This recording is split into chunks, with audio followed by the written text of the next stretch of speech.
Ma kienieċ ta' darba li r-rata ta' persuni mingħajr impjieg niżlet taħt 3,000 persuna.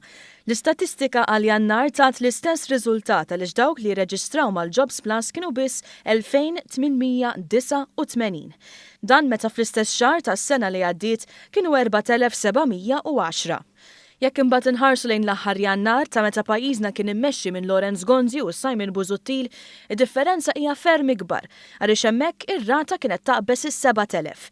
Fi-stqarrija tal-Gvern kien innutat kif it-tnaqqis qawwi fil-qatt qed jinħass l-aktar fost iż-żgħażagħ, tant li hemm tnaqqis ta' 911 mill-bidla fl-amministrazzjoni.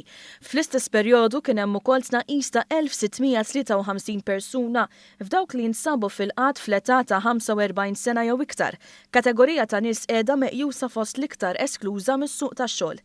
Dan ifisser tnaqqis ta' iktar minn nofs. Il-numru ta' uċin jirreġistraw għax-xogħol naqas għal 522 f'Jannar, tnaqqis ta' 30%. Dan meta matul il-5 snin tal-amministrazzjoni preċedenti il-qatt f'għawdex kien żdied.